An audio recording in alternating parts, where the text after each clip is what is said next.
A very warm welcome to my channel, everyone.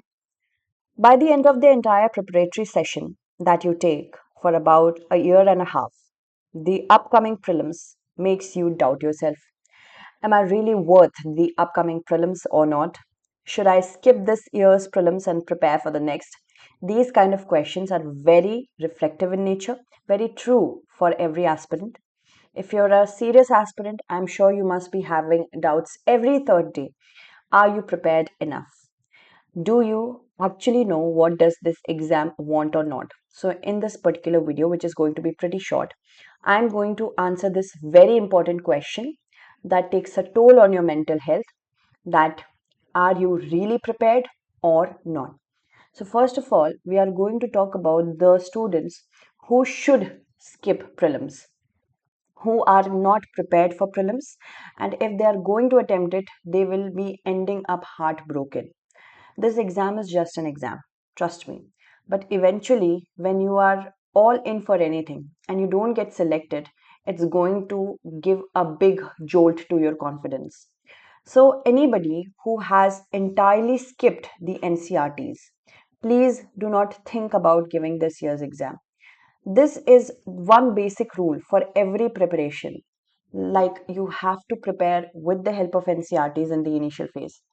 If you have read certain NCRTs which are important in nature, for example, for geography 11th and 12th, for economics 9 to 12th, for history 6th to 12th, for polity it's not very important for you to read the NCRTs. But even if you haven't read even one NCRT, then I'm sorry, you can get certain conceptual questions that can confuse you.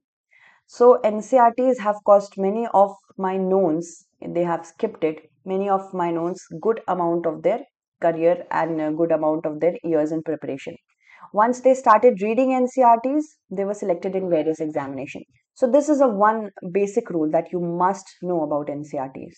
If you have not at all read newspapers, or even if you have read it only for a month or two and skipped the rest of the 8 to 9 months of newspapers, you are not eligible for prelims. Reason is most of the questions nowadays come from current affairs, and if you are regularly in touch with current affairs, then only you can hope to get perfect scores in your current affairs section. If you rely on monthly magazines and only one time reading, then also it's not going to help you. Today, prelims is becoming more and more challenging because of it being a game of revision.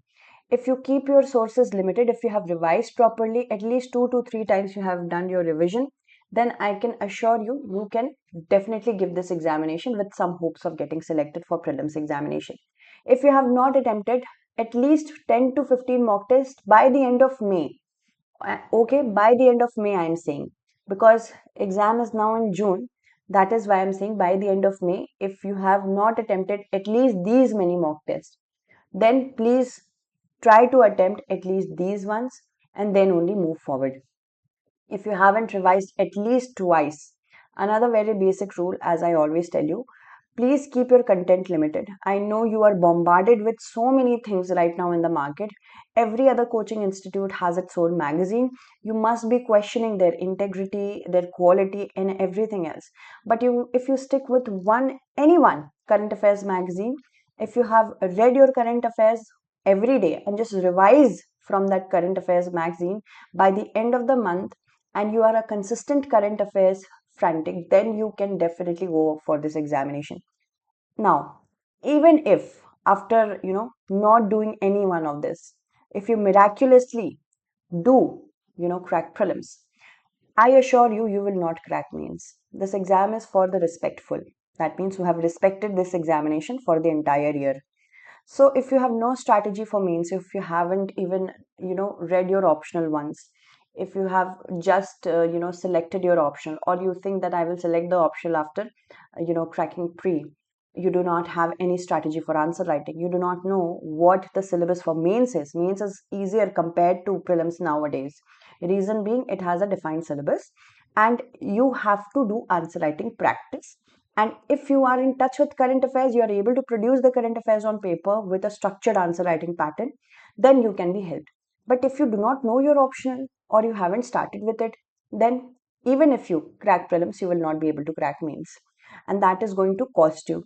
So make sure that you are not one of these. I'm not trying to demotivate you. I'm trying to generate a respectful population for this examination.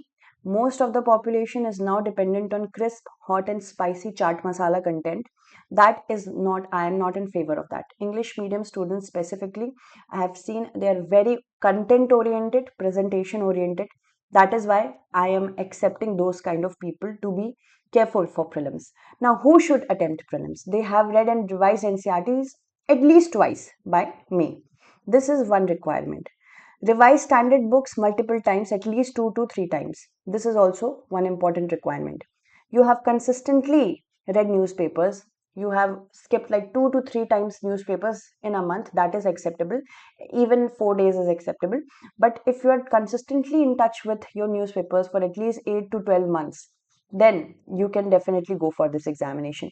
You have attempted at least 10 to 18 mock tests by the end of May and been updated about the current pattern. If you know how the previous year questions were asked, if you know what is the current pattern of prelims, then definitely you can go for it.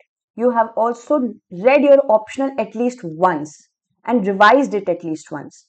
And you have done answer writing for 2 to 3 months. Then, if you are able to crack prelims, you will definitely have a strategized outlook towards your mains examination. So, I hope this video has been helpful. Another thing is how to make sure that you start correct preparation for UPSC 2025. I would suggest that if you are now sure that you are not prepared for UPSC Prelims 2024, then you can definitely go for 2025. And I will soon come up with a video that will explain you how to strategize your content for 2025. Okay, so make sure you share this and subscribe to my channel. Thank you so much.